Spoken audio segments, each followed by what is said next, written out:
past few months, we've seen Crimea be mentioned less and less in world headlines. Has the international community forgot about Crimea?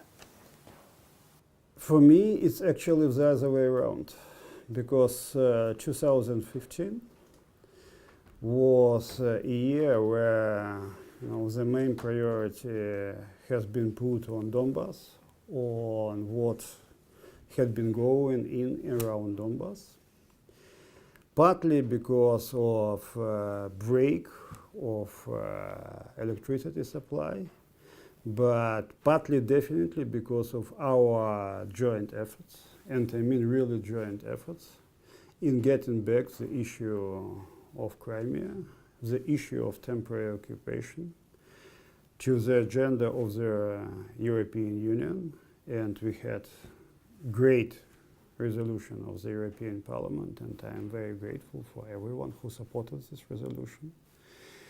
After months and a half of our negotiations, the Secretary General of the Council of Europe was able to send his representative and the first small mission to the Crimea to monitor human rights violations. And we've been talking now about making this mission permanent. So in the sense of the Crimea got back to the agenda, is it in the sense of balance of priorities is there. But what we need, and we have to understand, we need a sort of long breath here. It's not just the point for tomorrow or after tomorrow. We need to stay focused, short term, but also midterm, on keeping pressure on Russia because of solidarity of the whole civilized world.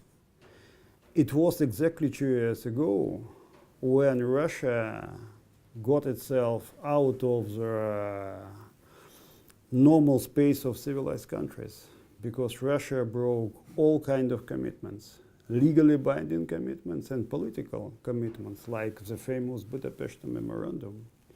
So now keeping this solidarity and keeping the sanction pressure on the Crimea would definitely get momentum, would definitely gain momentum in our efforts. We proposed Geneva Plus format for starting talking on Crimean-related issues. And we are not so naive to believe that tomorrow Russia would say with us at the same table discussing the status of the Crimea.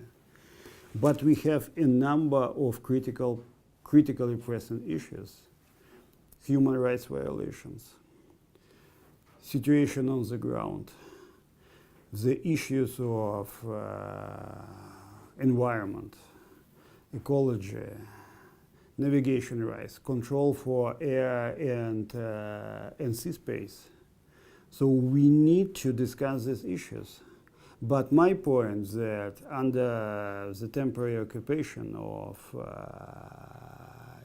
Russia, the Crimea would go simply nowhere, because there is no way how the society and economy could develop under sanctions, because even Russian companies are afraid of investing into the Crimea. I mean, could you speak maybe very specifically about what specific steps are being done to bring Crimea back, both by the international community and by your efforts to lobby them? Firstly, and look, we could present it as specific step or not. For me, the main point is clear unity on non-recognition policy for the temporary occupation of the Crimea, keeping solidarity and unity of the whole world. And the first specific step was the famous General Assembly resolution on the Crimea, with again hundreds, the famous hundreds votes for. And it was the first step. But now we clearly need to keep this solidarity and unity. And sanctions linked to this solidarity and unity for the European Union, for G7, but also for the whole civilized world. And it's exactly the idea which should bring Russia under continuous and growing pressure. Second point, in the sense of human rights violation, we need to get the permanent presence of international organizations like the Council of Europe to directly and indirectly make the pressure on all the activists in the Crimea felt less, because the pressure is enormous now. The people are afraid of talking to each other. Thirdly, it's definitely about a number of court cases which we're going to initiate against Russia, and a number of Ukrainian companies have already done that, and we've been coordinating the whole stuff. But in the sense of starting discussing this issue, we need a kind of format. It could be Geneva Plus format, and it could be the best way of addressing it. And we need a very proactive stance, not only from us, it's there, but also from the European Union and from the United States, to push Russia to start this discussion.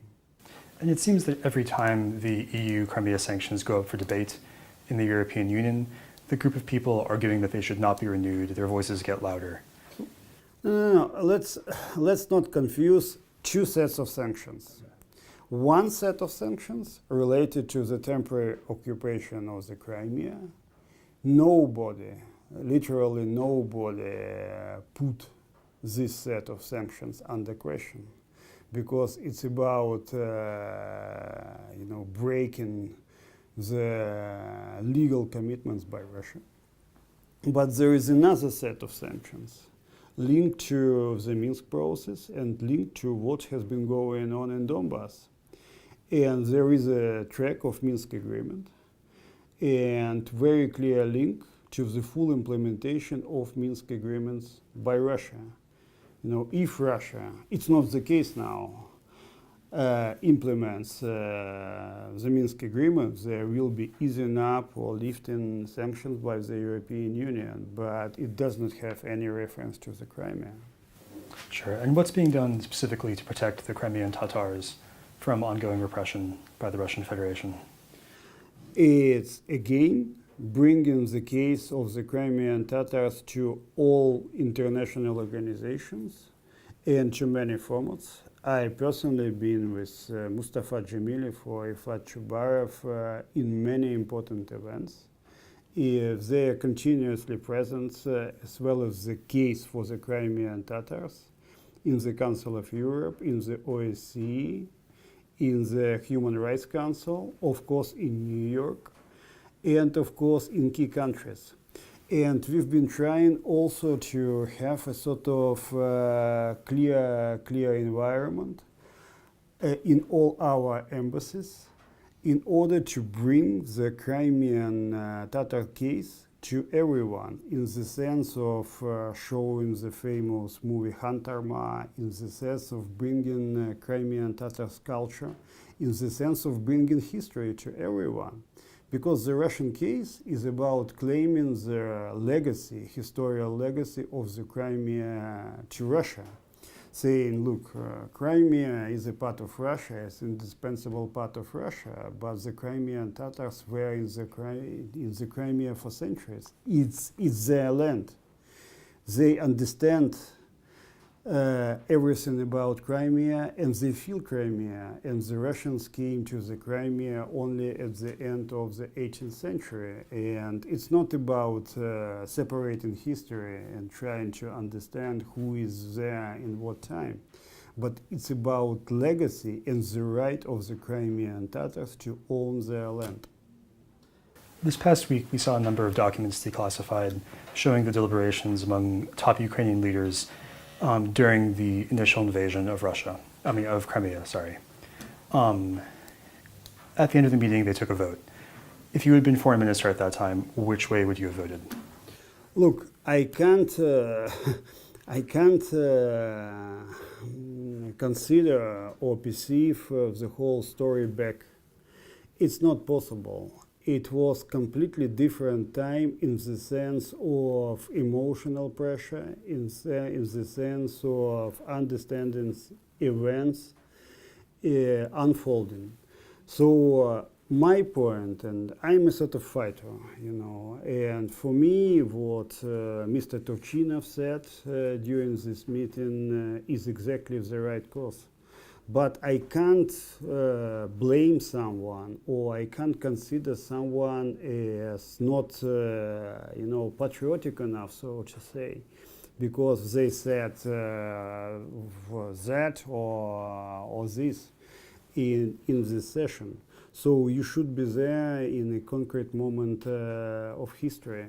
But my point, and it's you know, my experience in my political and diplomatic career, that you simply can't, and you should not make concessions to Russia, because making concession to Russia would mean something completely different in the sense of delivery.